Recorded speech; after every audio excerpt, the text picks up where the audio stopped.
Hi friends, मैं मोहित पे आप सभी का शिक्षा अकेडमी की यूट्यूब चैनल पर स्वागत करता हूँ। तो आज हम इस लेक्चर में गति के द्वितीय नियम के बारे में पढ़ेंगे। तो हम सबसे पहले देखते हैं कि गति का द्वितीय नियम होता क्या है। तो यहाँ पर हम देखेंगे, मैंने गति का द्वितीय नियम लिखा हुआ है कि किसी वस्तु के संवेग परिवर्तन की दर उस पर लगाए गए बल के समानुपाती होती है। यानी कि जो संवेग में परिवर्तन होता है वो क्या बल के समानुपाती होता है। तो यहाँ पर मैंने देखो उसके डायग्राम में भी ये कुछ फॉर्मूले के रूप में भी लिखा हुआ है।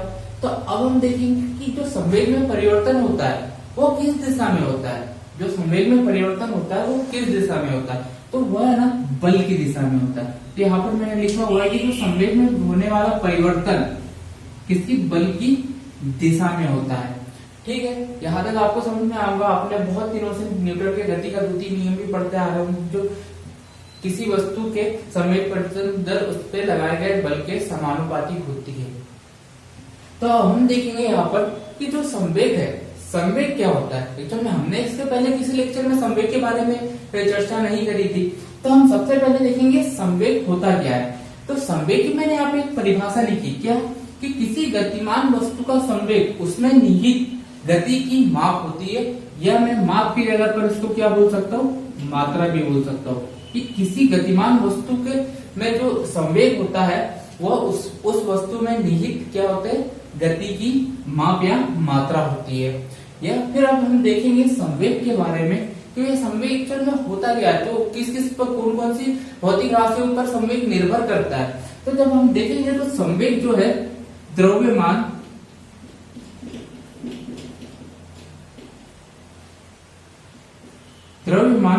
और वेग पर निर्भर करता है।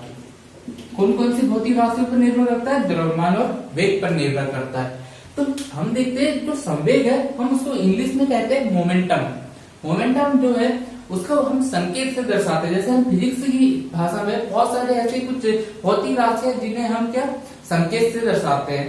जब संकेत से दर्शाते हैं जो संकेत होगा हमारा संवेग का वो होता है पी। तो संवेग का जो संकेत होगा वो P होता है। अब हम जो संवेग है वो क्या उसका सूत्र देखेंगे कि संवेग का सूत्र क्या होता है। तो जो संवेग का सूत्र होता है वो होता है द्रव्यमान गुना वेग। तो आपने एक ऐसा सूत्र देखा होगा P = mv। या आपने अधिकतर ये सूत्र देखा होगा। तो यहाँ पर हमको क्या संवेग में परिवर्तन करना था, इसलिए हमको सबसे पहले क्या संवेग की परिभाषा जानना जरूरी था और संवेग का हमको सूत्र जानना जरूरी था। इसलिए हमने संवेग की यहाँ पर चर्चा करी। जब हमने संवेग की चर्चा करी तो हमें एक सूत्र भी मिल गया संवेग का। संवेग का सूत्र क्या होता है, द्रव्यमान गुना वेग। तो अब हम इसकी एसआई यूनिट और विमा के बारे में भी लगे बात कर ही देते हैं। तो जब हम यहाँ पे द्रव्यमान यानी कि मैं इसको कुछ इस प्रकार लिख देता हूँ m × v में, ठीक है। तो हम जब इसका एसआई यूनिट की बात करेंगे तो एसआई यूनिट जो मास रहेगा उसकी एसआई यूनिट क्या हो जाएंगी, किलोग्राम। उसकी एसआई यूनिट क्या हो जाएंगी, किलोग्राम हो जाएगी। और जो वेग रहेगा उसकी एसआई यूनिट क्या हो जाएगी, मीटर पर सेकेंड। तो यहाँ पर जो हमारा संवेग है उसकी एसआई यूनिट क्या हो जाएगी, किलोग्राम मीटर पर सेकेंड। अब हम यहाँ पर आते हैं किस पर कि हम इसकी विमा की बात करेंगे। तो विमा में हमारे पास में तीन चीज होती है। एक होता है द्रव्यमान जिसे हम m से शो करते हैं, दूसरा होता है लेंथ दूरी, और उसके बाद में तीसरा होता है टाइम।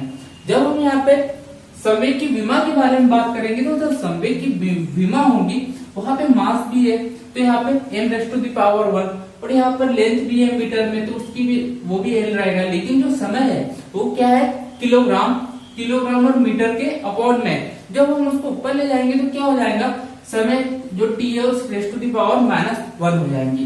तो यहाँ पर हमने जो वस्तु का संवेग है उसके बारे में हमने बहुत सारी उसकी जो बेसिक इंफॉर्मेशन है वो सारी की सारी इस बॉक्स में लिखी हुई है कि संवेग है उसको संकेत क्या है, P है, उसका सूत्र क्या होता है, द्रव्यमान गुना वेग। और हमने अगर अब देखेंगे कि मैंने यहाँ पे m और v कैसे लिख दिया। जैसे ही मैं यहाँ पर अब बात करूं संवेग की, तो अब फिर से मैं संवेग पर आता हूँ।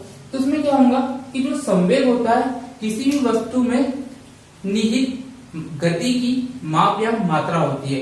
यानी कि जो जो वस्तु, अगर कोई वस्तु गतिमान है, अगर दो वस्तु एक साथ में गतिमान है, तो अब जिसका संवेग अधिक होगा उसे रोकने में तो हमें ज्यादा वक्त लगेगा। तो यहाँ पर हम एक बात लिख सकते हैं कि संवेग अधिक होने पर रोकने में लगा बल भी अधिक होता है। तो यहाँ पर मैंने देखो एक पॉइंट लिखा हुआ है कि जो संवेग है, तो संवेग अगर अधिक रहेगा तो कोई भी वस्तु को रोकने में भी ज्यादा बल की आवश्यकता होगी। और दूसरा पॉइंट में लिखता हूं, अगर संवेग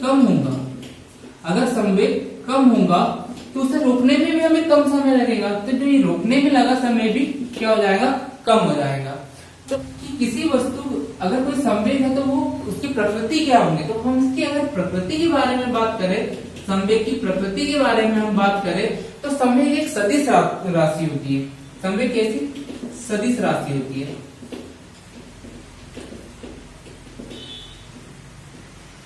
ठीक है, तो संवेग एक सदिश राशि होती है। अब यहाँ पर एक और बात करना जरूरी है कि जो संवेग किन किन पर निर्भर करता है, द्रव्यमान और वेग पर निर्भर करता है। अगर मैंने यहाँ पर एक पहली कंडीशन लिखता हूं, मैं पहली कंडीशन कि अगर कोई दो वस्तुएं है, जैसे कि मैंने यहाँ पर एक बात करता हूँ एक साइकिल की, एक स्कूटर की बात करता हूँ, नहीं मैं यहाँ पर और भी कोई दूसरा एग्जांपल, क्योंकि मैं साइकिल का जो है डायग्राम अच्छे से, स्कूटर का डायग्राम नहीं बना पाऊंगा, तो इसलिए मैं यहाँ पर बात करता हूँ कार की। ये हो गई हमारी कार, और मैं दूसरी बात करता हूँ यहाँ पर ट्रक की। मैं बात करता हूँ यहाँ पर ट्रक की, क्योंकि ये यहाँ पर एक कार है और यहाँ पर एक ट्रक है।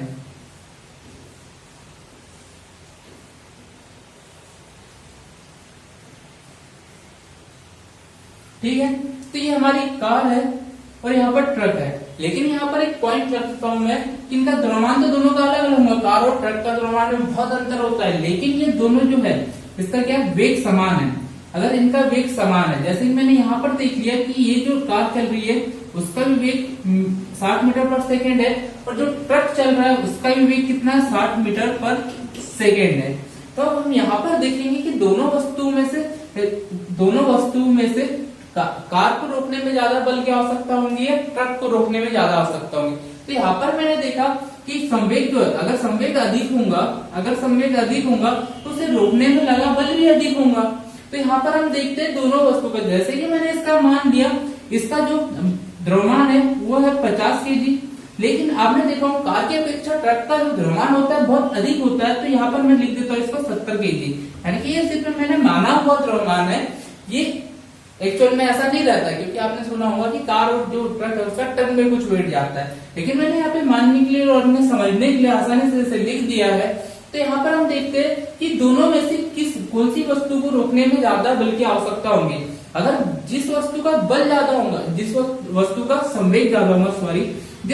संवेग ज्यादा होगा उसे रोकने में भी ज्यादा बल की आवश्यकता होगी। तो यहाँ पर देखते हैं कि जो ट्रक है, ट्रक का जो द्रव्यमान है वो किससे, कार से अधिक है, तो ट्रक को रोकने में ज्यादा बल की आवश्यकता होगी। तो यहाँ पर हम एक और चीज देखते हैं कि जो ट्रक का जो है संवेग वो ज्यादा है, तो बल की आवश्यकता है, यानी ट्रक को रोकने में बल की आवश्यकता भी ज्यादा होगी। लेकिन यहाँ पर जो कार है उसका संवेग ट्रक की अपेक्षा कम है, इसीलिए इसे रोकने के लिए कम बल की आवश्यकता होगी। यानी कि जो हम ब्रेक लगाते हैं वो भी एक प्रकार से बल लगाते हैं, ताकि हमारी कार या कोई भी वाहन रहे कुछ दूरी पर जाकर रुक जाए। तो ये क्या, अगर यहाँ पर ट्रक पे का संवेग ज्यादा है, इसके लिए ज्यादा बल लगा के रोकना होगा, और वही कार का संवेग कम है इसलिए उसे ट्रक की अपेक्षा कम बल लगाकर रोका जा सकता है। अब वेग समान हो और उनका द्रव्यमान अलग अलग हो, लेकिन यहाँ पर एक पॉइंट आता है, अभी तो वेग समान थे, लेकिन मैंने अगली बार में क्या करा कि मैंने संवेग समान कर दिए। जो यह दो वस्तु है अलग अलग द्रव्यमान की, लेकिन उनका संवेग समान है।